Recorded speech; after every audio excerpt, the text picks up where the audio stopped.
తెలంగాణ రాష్ట్ర సాకారంలో గులాబీ జెండానే ప్రధాన భూమిక పోషించిందని బీఆర్ఎస్ అధ్యక్షుడు కేసీఆర్ అన్నారు. ఇక వరంగల్ వేదికగా జరిగినటువంటి రజతోత్సవ సభలో మాట్లాడిన కేసీఆర్ ఎన్నో పోరాటాలు చేసి తెలంగాణ రాష్ట్రాన్ని తెచ్చుకున్నామని అన్నారు.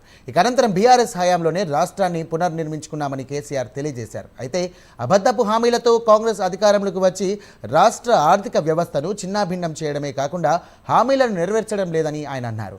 ఇక కాంగ్రెస్ ప్రభుత్వం అన్ని విధాలా ఫెయిల్ అయిందని కేసీఆర్ ఇక వచ్చేది బీఆర్ఎస్ ప్రభుత్వమేనని ధీమా వ్యక్తం చేశారు. తెలంగాణ రాష్ట్రాన్ని సాధించుకున్నాం.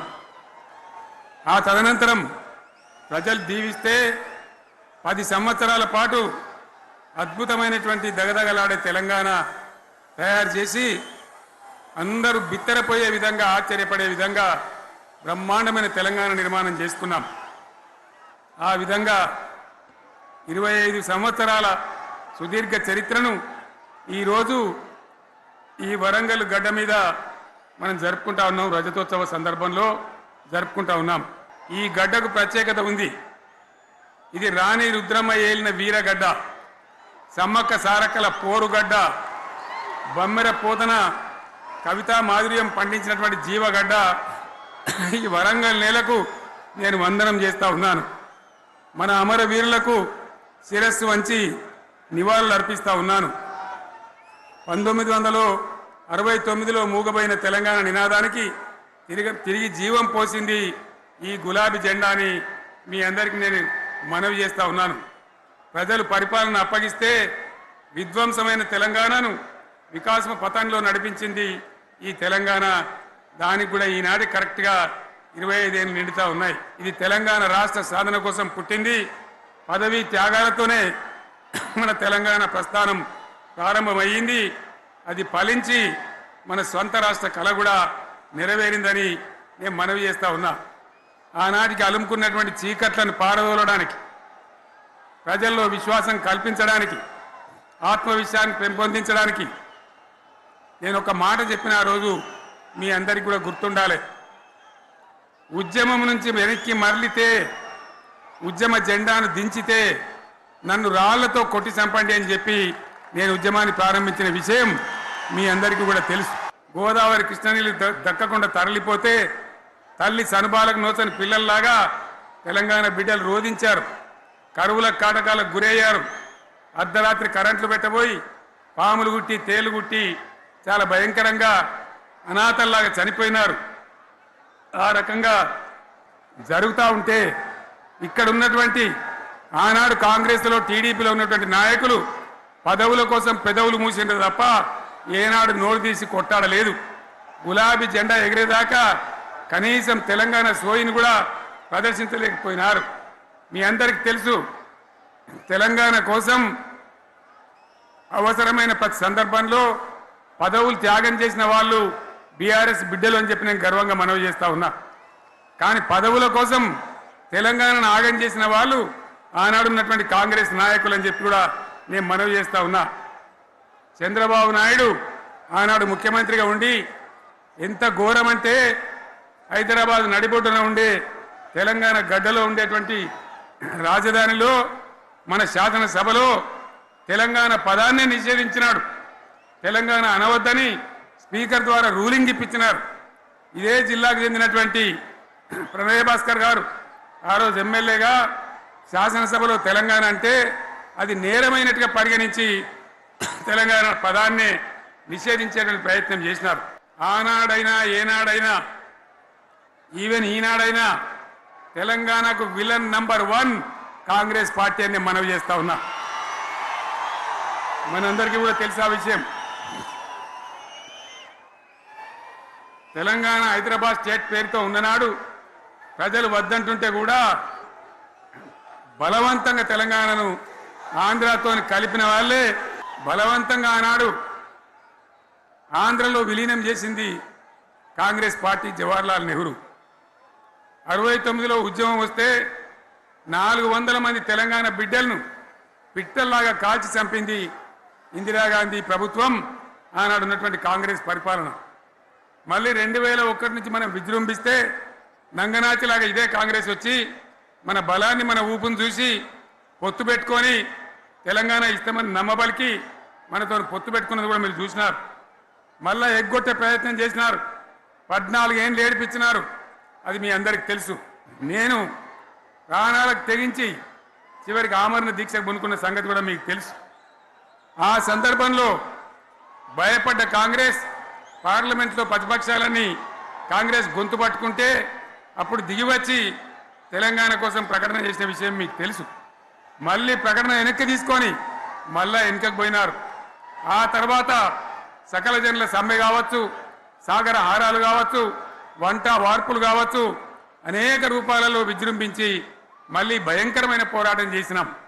మళ్ళీ 3 ఏళ్ల తర్వాత వాళ్లకు రాజకీయ అవసరం ఏర్పడి ఆనాడు వచ్చి మళ్ళీ తెలంగాణ ఇస్తామని ప్రకటించి వాళ్ళకి ఇష్టం లేకపోయినా తెలంగాణ సృష్టించినటువంటి ఆ సుడిగాడుపులుగా తట్టుకోలేమని భయపడి తెలంగాణ ఇచ్చిన విషయం కూడా మీకు తెలుసు. గోల్మాల్ దింపుట్ల కాంగ్రెస్ను మించిన వాళ్ళు లేడు. అబద్ధాలు చెప్పుట్ల కాంగ్రెస్ను మించిన వాళ్ళు లేడు. ఎన్ని చెప్పిరి ఇక్కడ ఉన్నోళ్ళు జాలరని ఉన్న గాంధీలు లేని గాంధీలు డూప్లికేట్ గాంధీలు అంతా ఢిల్లీకి కూడా దిగిరి చప్పట్లు కొట్టి డాన్సులు చేసిన స్టేజీల మీద. ఒకటి చెప్పిండ్రా ఏమిత్తాడా కేసీఆర్ రైతు బంధు 10,000 ఇస్తాడు, మేము 15 ఇస్తాం చెప్పిండ్రా లేదా? చెప్పిండ్రా? ఇచ్చుడు కాదు, చెప్పిండ్రా? 10,000కు 15,000 ఇస్తామని అన్నారా? కేసీఆర్ పెన్షన్లు 2,000 ఇస్తాడు, మేము 4,000 ఇస్తాం చెప్పిండ్రా? ఇంకేం చెప్పిండ్రు? కేసీఆర్ ఇంట్లో 2 ఉంటే ఒకరికే ఇస్తాడు, మేము ముసలోనికి 2కి ఇస్తాం చెప్పిండ్రా లేదా?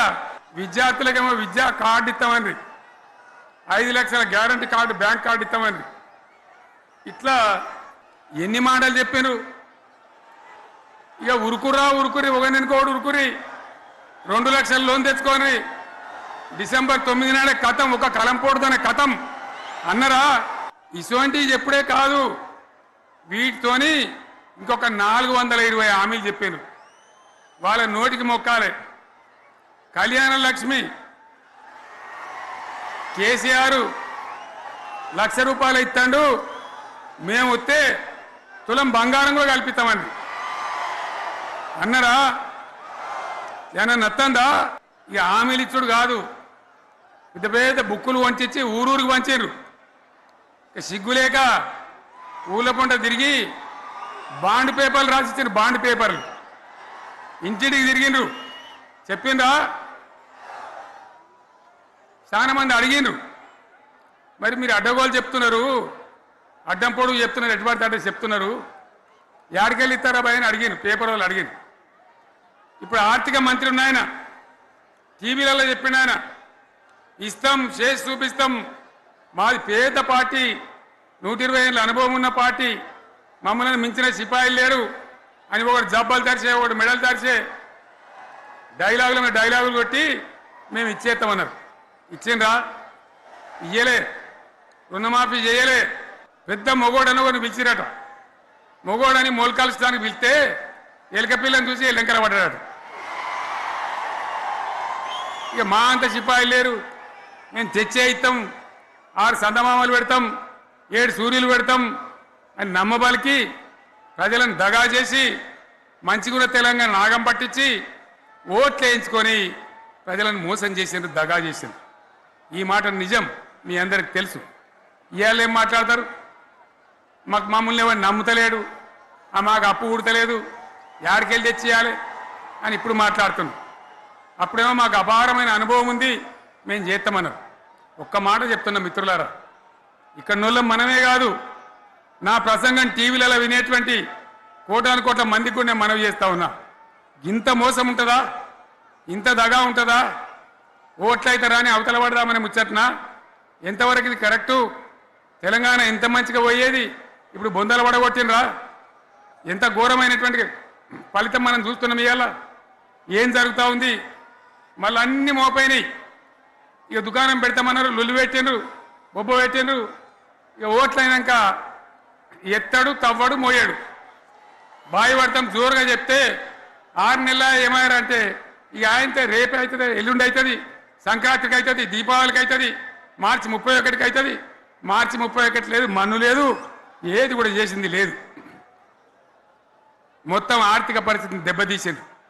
తెలివి తక్కువ పనితోని, అవివేకం వల్ల, అజ్ఞానం వల్ల పరిపాలన చెయ్యరాక సర్వనాశనం చేసింది. సోషల్ మీడియాలో బీఆర్ఎస్కు సోషల్ మీడియా వారియర్స్ ఉన్నారు. వాళ్ళు బ్రహ్మాండంగా పనిచేస్తున్నారు. ఖచ్చితంగా అడుగుతున్నారు ప్రజల తరఫున. ఇంత అన్యాయం జరుగుతుంటే చూడలేక సోషల్ మీడియాలో పనిచేసే తెలంగాణ బిడ్డలు ఇది ఏమన్యాయమే ఎట్లా అని చెప్పి ప్రభుత్వాన్ని ప్రశ్నిస్తూ ఉన్నారు. ప్రజలకు మద్దతుగా నిలబడతా ఉన్నారు. వాళ్ళ మీద కేసులు, వాళ్ళని పట్టుకపోవడు. పోలీస్ సోదరులను నేను అడుగుతా ఉన్నా, మీరెందుకు దునుకులాడుతుండ్రే? మీకేమక్కడ వచ్చింది? మీకొక్కటి చెప్తున్నా నేను, గ్యారంటీగా పోలీసు మిత్రులారా, ఇవాళ పోయి రాత్రి మీ డైరీలలో రాసుకోండి. మీ డైరీలలో రాసి పెట్టుకొని 100కు 100% ఇలా తెలంగాణ చెలరేగిన పరిస్థితికి మళ్ళా వచ్చేది బీఆర్ఎస్ గవర్నమెంటే. అది ఎవరు కూడా ఆపలేడు. అది ఎవరి తరం కాదు, ఎవరి వశం కాదు. మీకు తెలియదా? మీరు పోలీసు ఉద్యోగాలు చేస్తున్నారు, మీరు చదువుకోలేదా? మీకు కూడా విజ్ఞానం ఉంది కదా? వీళ్ళు దొంగ వాగ్దానాలు చేయలేదా? ప్రజలను మోసం చేయలేదా?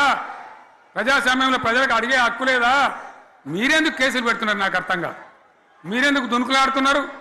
మీరెందుకు బలైతారు? రేపు మీకు రాజకీయాలు ఎందుకు? మీ డ్యూటీ మీరు చేయండి. మేము బీఆర్ఎస్ ఎప్పుడు శాసనాన్ని ఉల్లంఘించం, చట్టాలను ఉల్లంఘించం. అయినా నేను ఒక్క మాట మళ్ళీ చెప్తా ఉన్నా, మీకు ఆల్రెడీ చెప్తా ఉన్నారు పార్టీ నుంచి, ఎక్కడ ఎవరిని మీ మీద అన్యాయం కేసులు పెట్టినా మన టీఆర్ఎస్ లీగల్ సెల్ వీరులు ఉన్నారు. మీరు భయపడే అవసరం లేదు. న్యాయస్థానాలని అక్కడ పోరాటం చేద్దాం. మీకు అండగా కేసీఆర్ ఉంటాడు, బీఆర్ఎస్ ఉంటుంది, అందరం ఉంటాం. ఈ కాంగ్రెస్ నయవంచక ప్రభుత్వం సంక్షేమంలో ఫెయిల్, మంచినీళ్ళలో ఫెయిల్, పొలాలకు నీళ్ళు ఇవ్వడంలో, సాగునీళ్ళలో ఫెయిల్, కరెంటు సరఫరాలో ఫెయిల్, రైతు బంధులో ఫెయిల్, విత్తనాలు ఎరువులు సరఫరాలో ఫెయిలేనా? ధాన్యం కొనుగోళ్లలో ఫెయిల్, పల్లెలు పట్టణాల అభివృద్ధిలో ఫెయిల్, భూముల ధరలు పెంచడంలో ఫెయిల్. మరి దేంట్లో పాస్ అయిండు? ఎటుపడితే అటు ఒర్రుడు, దేవుళ్ళ మీద ఒట్లు పెట్టుడు, అబద్ధ వాగ్దానాలు చేసుడు, కమిషన్ అట 20-30% కమిషన్లు తీసుకున్నాడు, సంచులు నింపుడు, సంచులు మోసుడు. అంతేనా? కరెక్టేనా ఈ మాట? అన్నా కరెక్టేనా? నేను చెప్పి అన్ని ఫెయిల్ అయిందా ఈ ప్రభుత్వం? నిజమైతే ఒకసారి చేతులు లేవటరు దయచేసి. స్టేజ్ మీద లేవటరా? ఫెయిలేనా? ఇక బీజేపీ కథ 11 ఏళ్ళ రాజ్యం చేయబట్టి తెలంగాణకు 11 రూపాయలు ఇచ్చిండ్రా? వాటిదే బబ్రాజమానం భజగోవిందం. శుష్క ప్రియాలు, శూన్యాస్తాలు తప్ప ఏమి ఇయ్యలే. 157 కాలేజీలు పెడితే మెడికల్ కాలేజీలు ఒక్కటన్నా తెలంగాణకు ఇచ్చిండ్రా? ఒక ప్రాజెక్ట్ కన్నా జాతీయ హోదా ఇచ్చిండ్రా? ఇక కాంగ్రెస్ వాడు ఇట్లా అంటే బీజేపీ వాడు అట్లా. ఏది లేదు. ఇక ఉల్టా మనయే. ఖమ్మంలో 7 మండలాలు గుంజుకున్నారు, సీలేరు ప్రాజెక్టు గుంజుకున్నారు. నరేంద్ర మోడీ మాట్లాడతాడు, ఏం మాట్లాడతాడు? తెలంగాణ వచ్చిందిరా అని తెలంగాణలో సంతోషపడితే తల్లిని చంపి బిడ్డను బతికించిండ్రు.